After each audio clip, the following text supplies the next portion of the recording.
Malam ini awake dhewe ora ming sing urung apik iso dadi apik, ning sing wis apik iso menikmati apike dan saya pinter menikmati apike kuwi. Itu kaya kula niki wong sing paling ora duwe keberanian di Indonesia. Aku iki wong ya mungkin ya ora pengecut banget ya ora ning ora kendel kula niki. Kae do wani nyalek coba. Aku rawani. Do wani nyapres aku rawani. Do wani saingan ya toh. Kalah menang kan gitu. Aku rawani. Ora wani dadi aku ora saingan, aku ora nguber-uber sapa-sapa, apa-apa ya ora tak uber. Aku iki pokoke terserah Gusti Allah arep dikon apa. Dadi aku ora duwe cita-cita. Kalah menang ki urusanku karo nafsuku dhewe lak ngoten nah. Nek menurut Kanjeng Nabi lak ngono kuwi to. Jihad besar adalah jihad melawan nafsu masing-masing kita. Bukan melawan siapa-siapa. Ya di dunia ini kita tidak bermusuhan. Nanti Pak Muzamil saya mohon saya akan minta Pak Muzamil menguraikan 3 ayat nanti saya kasih tahu beliau. Jadi malam ini kita belajar menikmati ya. Saiki jajal ngene. Bukae ya ayo nandur malaikat ning jerone ati dan bawah sadar kita di dalam rohani kita. Nek awakmu nandur sregep insyaallah apa-apa ki dituntun. Sebab untuk dituntun ini kan ada nuntun ada lah iso. Kita butuh dituntun Allah Subhanahu wa taala. Makanya Al-Qur'an itu bukan hanya informasi tapi juga hudan. Hudan linnas. Hudan linnas, tidak hanya lil mukminin tapi hudan linnas, petunjuk kepada Allah. Nah, prakteknya menunjukkan dan menuntun itu kaya ngono kuwi mau antara lain. Gitu. Mulane kabeh iki diloketkan atau dipersatukan secara administratif melalui Rasulullah supaya tidak bertengkar. Nek misalnya kowe saiki dikongkon ibadah wis sing penting kowe ngabekti karo aku jare Gusti Allah. Sak karepmu dhewe-dhewe kono sing apik piye? Kowe mesti bendina kerengan to. Sembayang nek ora dipersatukan ngadep Ka'bah teneh kowe ning masjid piye mau sembayang. Siji ngadep rono, siji ngadep rene, siji. Wah, entut-entutan ra karu-karuan kae. Maka dipersatukan, kita itu butuh administrasi jasad, administrasi fisik supaya kita dimudahkan oleh Allah Subhanahu wa taala dalam menjalani apa saja gitu. Oke. Kita akan menggali ilmu, pengetahuan dan hikmah serta rahmat Allah melalui Anda semua. Iki biasanya ngarep lah jamaah maknya. Oke, bismillahirrahmanirrahim. Saiki ngene. Aku takon sithik. Jenengan niku isuk-isuk tangi turu niku biasanya lan apa, Bu? Tangi turu njur ngopo? Aku takon siji wae, sapa? Aja jamaah maknya. Ayo Mas. Tangi turu biasanya ngapa, Bu? Nek ibu jelas sregep ya, nek dole-dole kan biasa rada.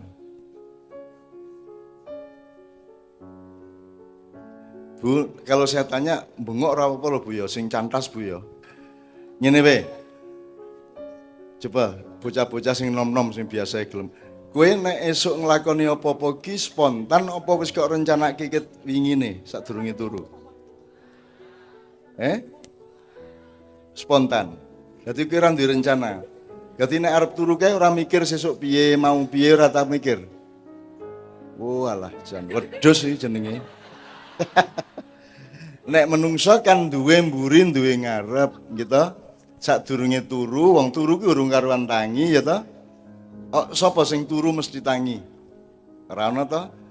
Urung karuan tangi, mulane sadurunge turu kowe ngitung mau piye ya aku ya. Wingi piye syukur ngono ya. Aku salah apa, bener apa, kurang apa, tak tambah apa, tak dandani piye sak piturute. Nek ngono sesuk aku tak nglakoni iki. Kudune lak ngono ah. Nek ora berarti ya rada kuwi mau. Rada alwedusu kuwi mau gitu. Direncanakan ya sebelum tidur itu kalau bisa Anda wis beres uripmu. Wis kok hitung, wis kok nepke ning ati, terus kowe maca Al-Fatihah, aja leren-leren nganti keturun. Itulah tidur yang terbaik. Sebab nek kowe turu kok niati turu tenan kan ya ora iso to kowe. Kowe ngerti turumu jam berapa, menit ke berapa, detik ke berapa ono sing ngerti. Lah ya ora ono sing ngerti to ya. Lah menungso iki janjane ora ngerti apa-apa. Mulane aja sok maido sapa-sapa, aja kerengan wong enake kaya ngene urip kok dadak piye-piye gitu ya. Jadi nek sing apik iki sadurunge turu wis kok eling-eling kabeh, mau kurang ngene aku sesuk tak ngene tak dandanane sak piturute terus kowe maca Al-Fatihah aja leren terus nganti keturun. Nah kuwi engko turumu kelebon malaikat akeh, kelebon rezeki akeh, widodari akeh khusus untuk jomblo-jomblo. Tuh. Terus begitu tangi turu wis jelas arep ngopo kowe ya, arep ngopo kita dandani urip lah. Malam hari ini kita mulai dengan sholawat supaya aktivasi malaikat terjadi di dalam jiwamu, rohmu, bawah sadarmu, di dalam hati, kolbu dan fuadmu semua. Amin ya rabbal alamin. Shallu ala Muhammad. Allahumma sholli wa sallim ala sayyidina Muhammad. Ya Allah, iki tenang banget ibu iki ya Allah, tenang banget iki. Enak banget situasinya ya Allah, malaikat do teko. Ya Allah.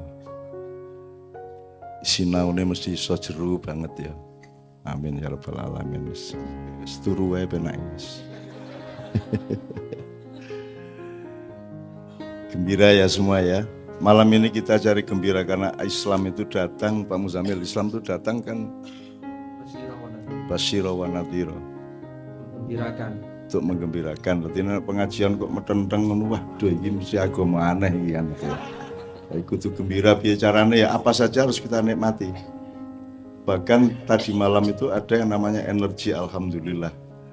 Semua itu menjadi baik kalau kita alhamdulillah. Karena setelah kita alhamdulillah nanti muncul hikmahnya, muncul enaknya, muncul cahayanya. Kira-kira gitu. Semua kalimat thayyibah itu saling terkait satu sama lain. Setiap alhamdulillah ada Allahu Akbarnya, ada istighfarnya, ada subhanallahnya, ada la ilaha illallahnya gitu ya. Dan setiap la ilaha illallah mesti ono Allahu Akbare, ya ono unsur alhamdulillah dan seterusnya. Semua mengandung satu sama lain. Tombo hati mosok maca Quran sak maknane ning ora salat. Jadi nek ana wong maca Quran sak maknane mesti dhek ya salat, mesti ya cedak-cedak karo wong sing saleh, mesti ya sregep poso, mesti ya sing terakhir napa zikir wengi ingkang suwe. Ana wong zikir ra salat kan ya aneh ya. Zikir tok ning begitu waya wong salat lunga. Begitu wong selesai salat mlebu meneh zikir. Aja rada aeng yang iki gitu. Jadi semua terkait satu sama lain. Tidak ada kepala tanpa badan, tidak ada badan tanpa kaki gitu ya. Jadi kita melihat hidup ini harus keseluruhan. Kalau sekarang ada pertarungan antara telinga kiri dan telinga kanan, itu karena mereka tidak pernah saling bisa ngelihat satu sama lain. Jajal kupingmu iso ndelok kuping liyane ora. Wong mripat loro ya ora iso saling delok. Jadi kita harus melihatnya tidak sebagai dua mata atau dua telinga, tapi kita harus melihatnya sebagai keseluruhan badan negara Republik Indonesia dengan rakyatnya yang luar biasa. Gitu ya. Sekarang kita sedang mendapat ujian-ujian, gampangannya gitulah ya. Ya mungkin ono sifat hukumannya yang penting ujian lagi ya. Dan kita diminta oleh Allah untuk menunjukkan bahwa kita beriman dengan cara kita lulus dari ujian itu. Beriman itu Pak Muzamil berarti apa? Percaya kepada Allah. Kepada Allah. Ya. Kalau percaya kepada Allah, konsekuensinya, resikonya apa? Apakah kita cukup percaya sama Allah? Misalnya saya percaya sama Pak Kapolsek, ya saya harus percaya sama semua anggota polisi di Polsek. Saya harus percaya kepada tugas beliau, saya harus percaya kepada pengayoman beliau, saya harus percaya kepada, misalnya saya percaya kepada Bu Lurah, Bu Camat, saya harus percaya kepada semua stafnya. Nah kalau kita beriman kepada Allah, kita juga harus menjalankan semua resiko iman. Betul. Gitu ya. Ya. Misalnya Anda dilahirkan jadi orang Indonesia, berarti salah satu tugas imanmu kepada Allah untuk Indonesia adalah Anda menjaga yang disebut beliau tadi NKRI harga mati tadi. Kuwi istilah lah, pokoknya rasa dibantah sih ya. Kapan-kapan wae, tapi pokoknya ngono kuwi lah ya. Jadi Anda yang harus jagai dari Sabang sampai Merauke, dari mana Jid? Nek lor apa kidul? Lali ya? Lali meneh iki. Rote sampai Rote ke kok Tami. Apa? Rote di selatan, utaranya di Talaut. ya, berseberangan dengan Filipina gitu aja. Ya, ya wis oke. Pokoknya saka Rote nganti sadurunge Filipina nah ya. Yang paling selatan tuh Parangtritis. Oke. Betul, betul, Ya, betul, paling kidul Parangtritis. Ya. betul. Samas toh sama. Nah, Mas. Parangkusumo. Parangkusumo. Itu paling selatan. Jadi ana ning kono ki ana Syekh Jumadil Kubro, ana Syekh Jumadil Kusumo iki. Jadi pokoknya kita itu kan diamanati Allah untuk menjaga Indonesia karena kita memang dilahirkan sebagai bangsa Indonesia. Jadi bukti iman kita adalah kalau kita nasionalis Indonesia. Betul enggak? Apa ora? Nek kowe mungkin ora masalah, aku ki masalah. Nek aku ora ndukung A, engko dimusuhi karo A. Ora ndukung B, dimusuhi B. Lho, aku nasionalis ya.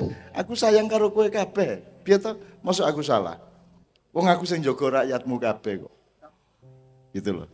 Aku mencintai semuanya, itu namanya nasionalisme. Lah piye to ya? Gitu angel men. Demokrasi kok marake pecah piye? Kan kudune kan marake bersatu. Marake luwih mateng kan begitu. Nah, faktanya sekarang kan kita belum dewasa dan kita belum tahu persis bagaimana berdemokrasi. Akhirnya kita masih dapat ujian untuk persatuan.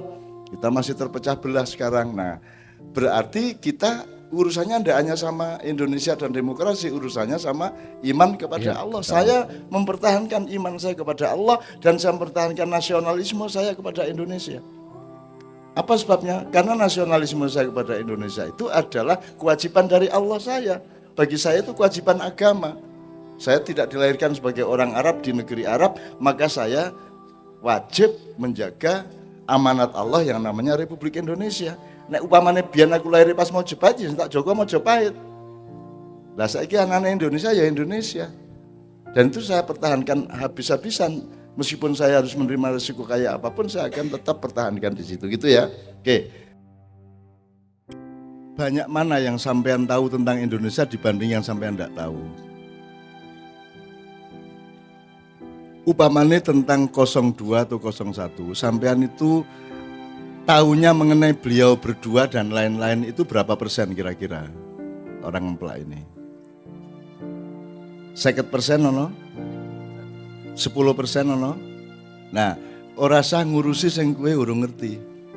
Mending kowe neguhke sing wis mesti ngerti, yaitu kita bersatu sesama orang Emplak, sesama orang Sleman, sesama orang Bimo Martani. Kita memastikan kita bermesraan satu sama lain, kita sayang satu sama lain, tolong menolong satu sama lain.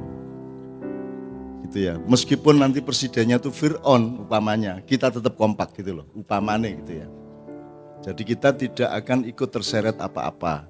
Saya datang ke semua tempat itu untuk memastikan bahwa masyarakat bersama para pimpinannya, Pak Camat, Pak Lurah, Pak Kapolsek, Pak Danramil dan semuanya, termasuk Karang Taruna dan remaja masjid, itu selalu bermesraan, selalu mencari yang bisa dipersatukan, bukan mencari yang bisa dipertentangkan satu sama lain.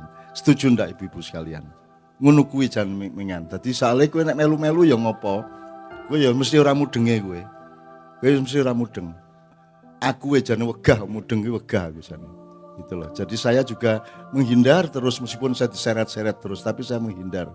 Sebisa mungkin saya tak bersama orang-orang kecil di bawah, di desa, karena mereka hampir tidak punya dosa. Ya ono dosane sidik-sidik banget, tapi insya Allah akan dihapus oleh Allah Subhanahu Wa Taala karena Anda berposisi sangat wong cilik dan banyak ditipu-tipu oleh orang yang di atas-atas. Jadi insya Allah sampai mlebu swarga. Oleh karena itu, terus aku yakin nek orang mlebu swarga njur sing kaya kepriye sing mlebu swarga nek jenengan ora mlebu swarga iki lho, gitu loh.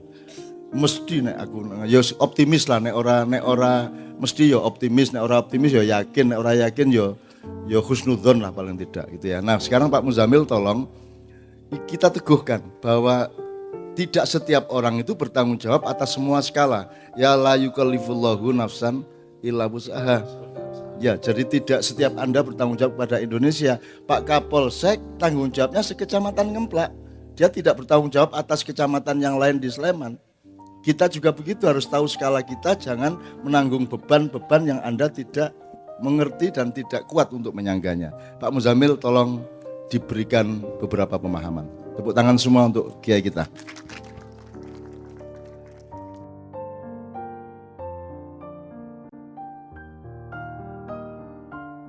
Assalamualaikum warahmatullahi wabarakatuh. Bapak dan Ibu semua, kita semua mengikuti agama Islam gitu ya. Kan untuk kita jadikan pedoman dalam hidup. Gitu ya, Bapak dan Ibu. Islam itu sebagai Al-Qur'an, itu sebagai petunjuk bagi kita semua. Petunjuk untuk apa? Untuk menjalani kehidupan. Kehidupan itu kan banyak, Bu.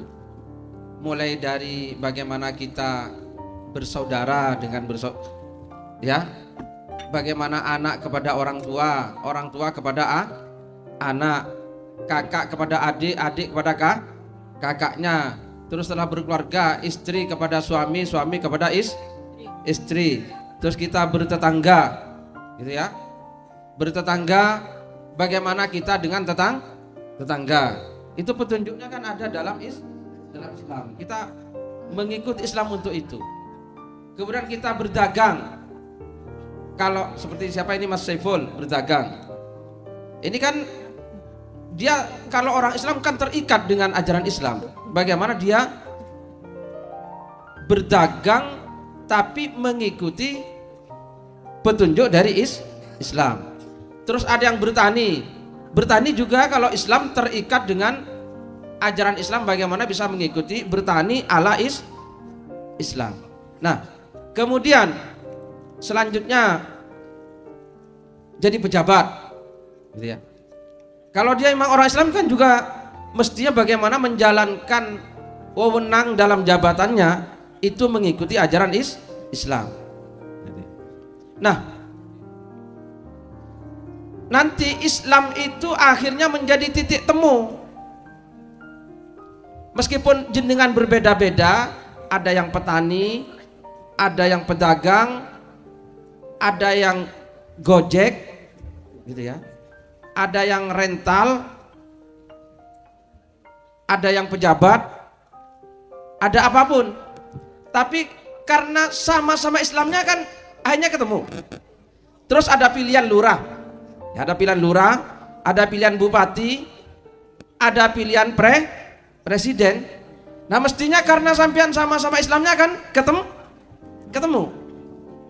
Siapapun dukungannya sampean. Nah, sekarang presiden ada 01, ada 02. Itu kan sesuai dengan apa kemantapannya sampean. Tetapi karena sampean Islam, gitu loh. Baik yang 01 maupun 02 kan satu saudara. Ya apa enggak? Innamal mu'minuna ikhwatun. Semua orang beriman bersaudara, apapun pilihannya. Nah, tapi akhir-akhir ini jadi aneh. Aneh itu apa ya? Aneh.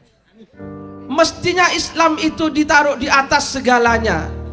Baik politik, ekonomi, budaya, pertahanan, pendidikan, kesehatan. Sekarang tuh Islam tuh enggak, maunya ditaruh di bawahnya. Oh, kayak sakjane Islam loh, tapi sayang 01. Gitu. Sakjane kayak loh, Islam sayang dia 02. Lo piye? Kan kebalik, ya apa enggak? Jadi meletakkan pedoman ini terbalik. Kok jadi pilihan, jadi ukuran nilai? Mestinya ukuran nilainya adalah Islam. Silakan Anda 01, tapi harus setia kepada Islam. Kan begitu? Silakan Anda 02, tapi harus setia kepada Islam. Lek pancen wong Islam. Nah, lek pancen wong Indonesia, silakan 01, tapi harus setia kepada Pancasila, Bhinneka Tunggal Ika, Undang-Undang Dasar 45.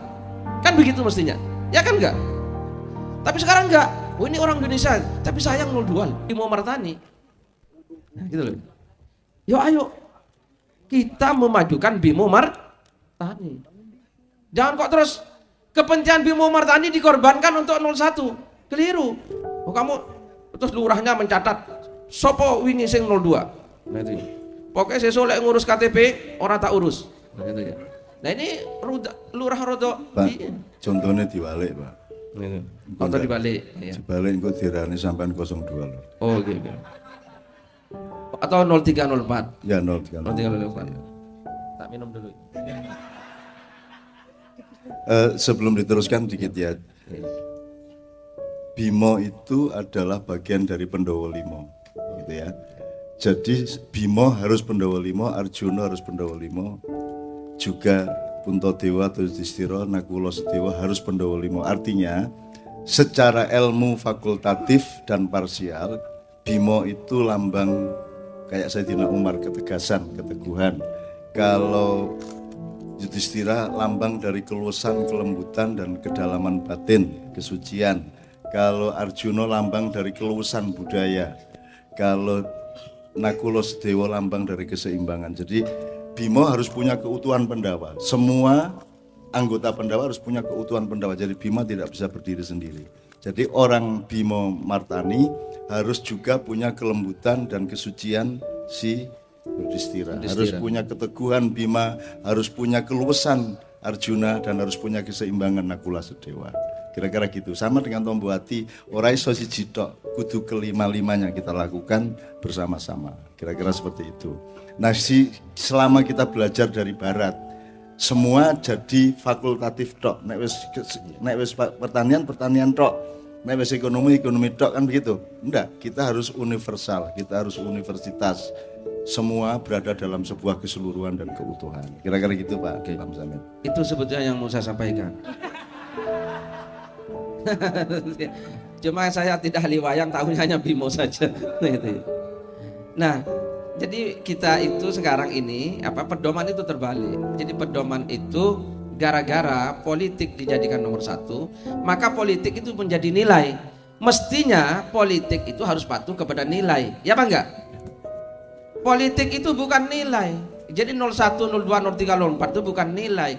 Itu harus patuh kepada nilai. Kalau Islam kepada ajaran Islam, kalau Indonesia kepada Pancasila, Undang-Undang Dasar 45 dan seterusnya, kan begitu ya. Kalau di Bimo Martani harus patuh kepada apa yang dipegang oleh orang sini gitu. Tapi sekarang dibalik gitu ya. Sama dengan begini. Beliau ini Mbah Non gitu ya. Ini diakui beliau begini menyampaikan, mempersaudarakan. Terus katanya yang NU, tapi saya enggak NU. Loh piye?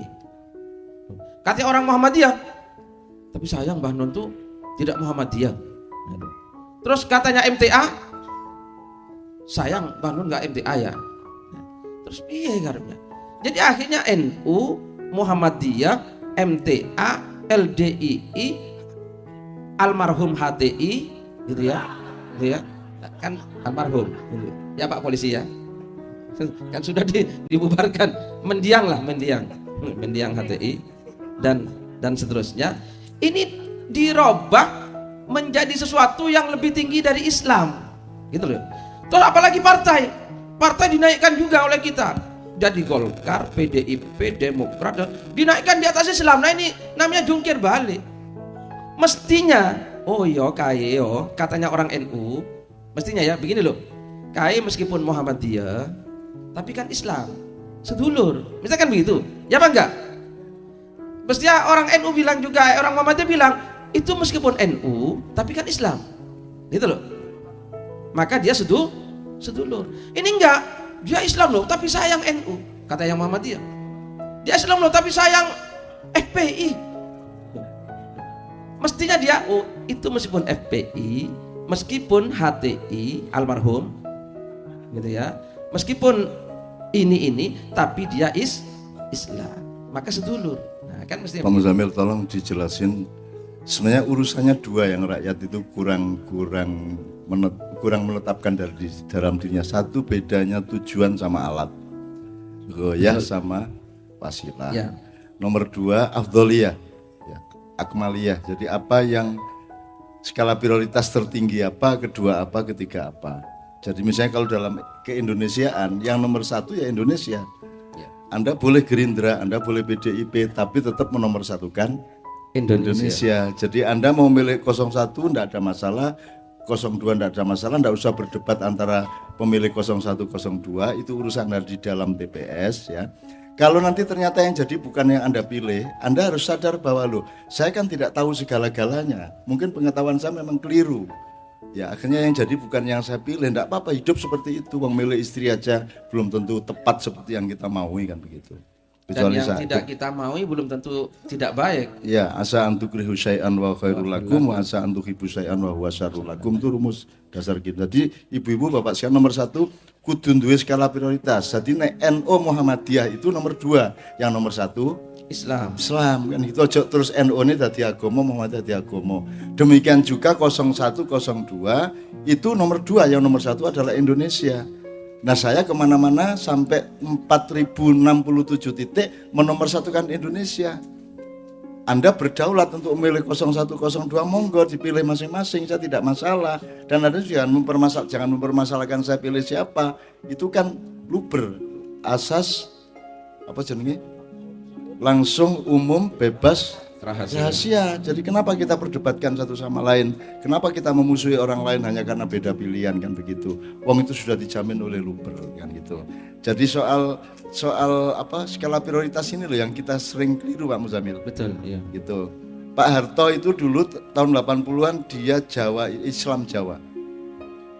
Kayak ya wong Islam kecilik ning Jawane luwe unggul. Ning mulai tahun 89 Pak Harto itu Jawa Islam. Kayak ya wong Jawa ning Islami luwih tenanan timbangannya Jawa nih kan gitu. Jadi itu yang menyebabkan Amerika marah dan luar negeri marah sehingga Pak Harto kemudian diturunkan gitu ya. Meskipun pekerjaannya saya, meskipun tidak atas perintah Amerika. Ya, tapi saya melihat memang tidak memungkinkan Pak Harto bertahan pada waktu itu sehingga saya kasih tahu ada 4 jalan Pak untuk turun, ini sampai pilih salah satu. Pak Harto setuju, telepon Mbak Novia, terus telepon Bu Cak Nur, Ibu Nur Kholis Majid dan seterusnya, terus kita ketemu dan itu hanya 5 orang tanpa Gus Dur, tanpa Amin Rais dan tanpa orang-orang tua yang lain. Yang lain itu hanya kita ajak supaya menjadi 9. Jadi Gus Dur aslinya nyuwun sewu tidak ikut apa-apa soal jatuhnya Soeharto. Itu urusan kami berlima yang kasih surat kepada Pak Harto. Tidak berarti Gus Dur tidak penting, Gus Dur sangat penting karena Gus Dur yang melegitimasi sebagai orang tua untuk ikut merestui Pak Harto turun. Gitu ya. Nah teman-teman sekalian, mohon kita kembali kepada asas. Nomor 1 itu Islamnya. Kalau Indonesia nomor 1 Indonesianya. Sekarang antara Islam dan Indonesia sama yang di nomor 1 kan loh beda. Indonesia itu wilayahnya, Islam nilainya. Betul. Kita rumuskan menjadi Pancasila. Kenapa? Karena ada orang Kristen, ada orang Buddha, ada orang Hindu. Kita jangan pakai bahasa Islam, asal substansinya tetap Islam. Apa yang tidak Islam di Indonesia? Dari Pancasila, dari UUD 45, semua Islam. Meskipun jangan pakai peci, kan gitu. Itu kan soal sopan santun budaya saja. Tapi sebenarnya substansinya sama, karena Pancasila tidak lahir kalau tidak ada Islam. Karena seluruh kata-kata dan hikmah nilai di Pancasila itu lahirnya dari Islam, baik tauhid, sila pertama, terus sila kedua, 3 sampai 5 semuanya adalah Islam aslinya. Tetapi kita tidak boleh sebut Islam. Kenapa? Karena kita hidup dalam budaya yang ragam dan bersama-sama. Tidak boleh menyakiti satu sama lain. Salahnya HTI adalah memakai kata khilafah sebagai satuan yang padat. Sehingga semua yang lain akhirnya menolak. Padahal yang ditolak bukan khilafahnya. Yang ditolak adalah tafsirnya HTI terhadap khilafah. Nah kita jangan keliru, kita orang desa harus lebih pintar daripada orang kota, kita orang bawah harus lebih pintar daripada orang atas. Karena semua yang membuat kita congkrah dan pecah belah adalah dari atas. Nah kita orang desa kita jaga persatuannya, gitu ya Pak Muzamil. Betul. Monggo yang Afdholiyah sama Wasilah goya.